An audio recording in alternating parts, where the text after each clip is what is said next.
Hey everyone, welcome back and happy Monday. All right, guys. Well, I know we didn't have hot, messy topics today, but I think there's so much happening right now in like just the world in general that the Bravo news was a little slow, which is fine because this week we get the Valley, we end off the Beverly Hills reunion. We have a lot coming up and a lot going out. We get the new Next Gen NYC. It's like it's not stopping. So while all of our favorite shows are like slowly sort of phasing out, we have new ones kind of coming in. And I do have something that I'm going to share with you guys in the community tab, members only. I'm going to start doing an after show, especially for the Valley. I think that that's a great way for us to redo the members. So I'm going to kick it off this week with you guys. I think it'll be a lot of fun, and I can't wait to do that. Now, with that, guys, if you have not already, go ahead, pop off in the comment section, smash the like button, show some love. And also, yeah, don't forget that we still have our other lives this week. But here we go.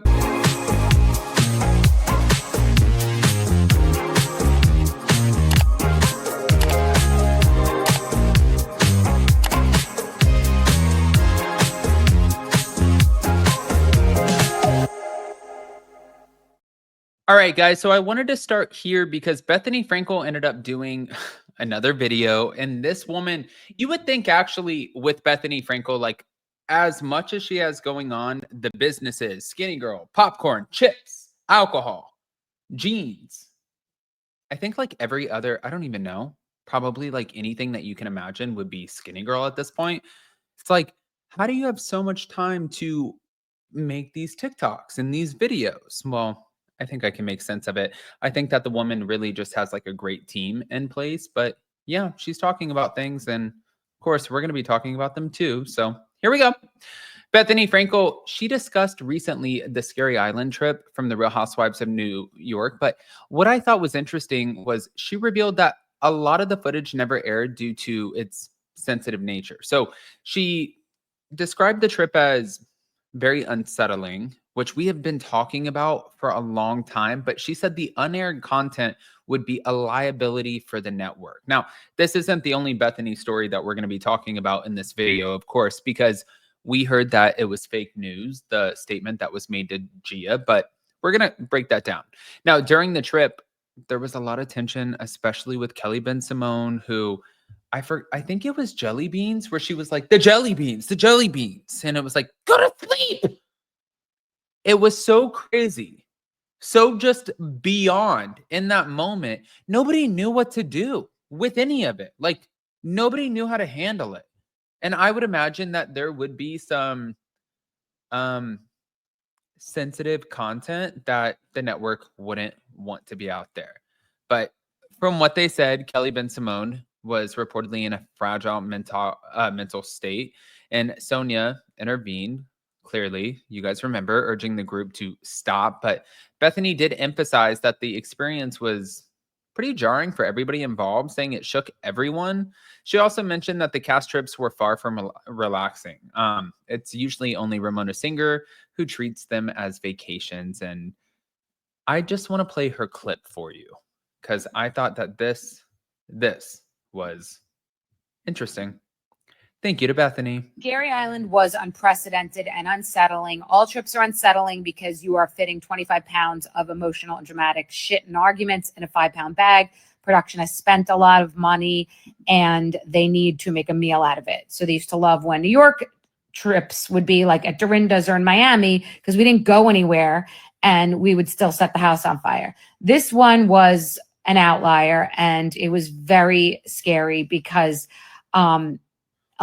most wasn't aired, and the stuff that wasn't aired would be a liability for the network. So that certainly wasn't going to happen. And many of us were shocked that things went back to quote unquote normal. Filming was back to normal after this trip because it felt like there was a liability. And I'm not going to invade someone's privacy and discuss what went on, but it was very scary and it was jarring for all of us. It shook us all. So these trips are not relaxing by any stretch of the imagination. Ramona's the only one who can make a meal out of a trip personally and think that we're actually on a vacation. And that's a gift.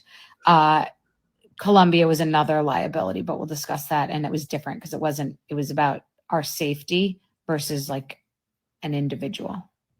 P.S. St. John wasn't happy to be associated with the name Scary Island. And another time I'll tell you about all the brands that were furious about how they were portrayed, i.e. Kodak.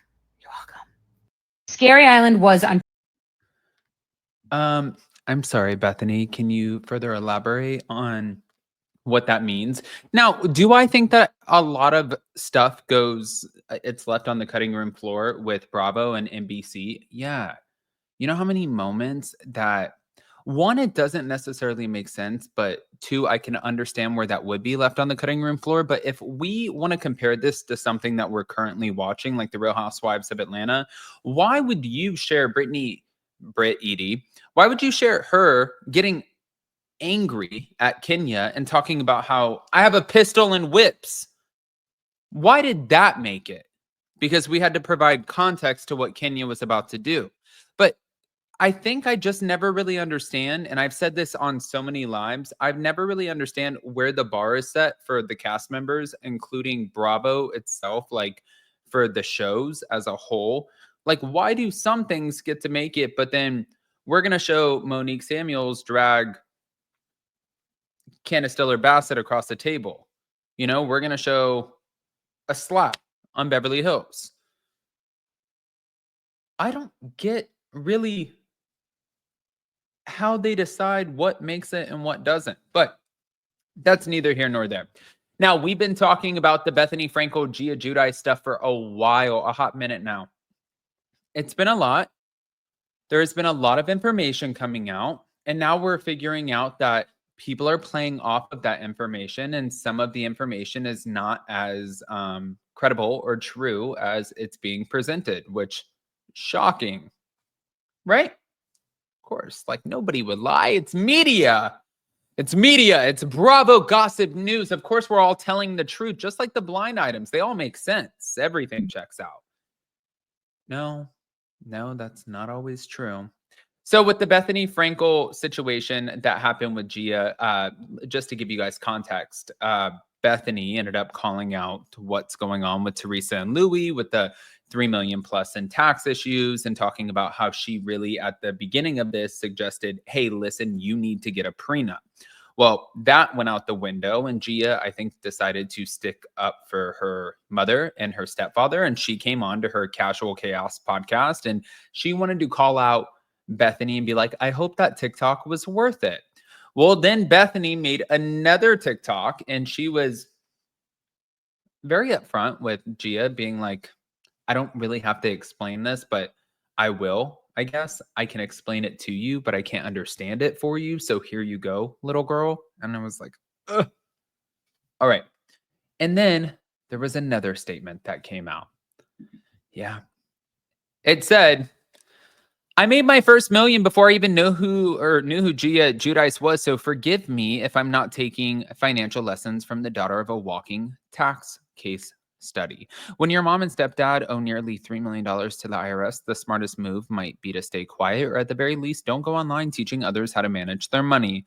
I don't have a PhD in economics, but I do have a multi-million-dollar company, clean finances, and the good sense to call a lawyer before I call a stylist. So if Gia ever needs a mentor, I'm available as long as she brings a calculator and an actual tax return. Well, Bethenny Frankel is pretty much calling this fake news.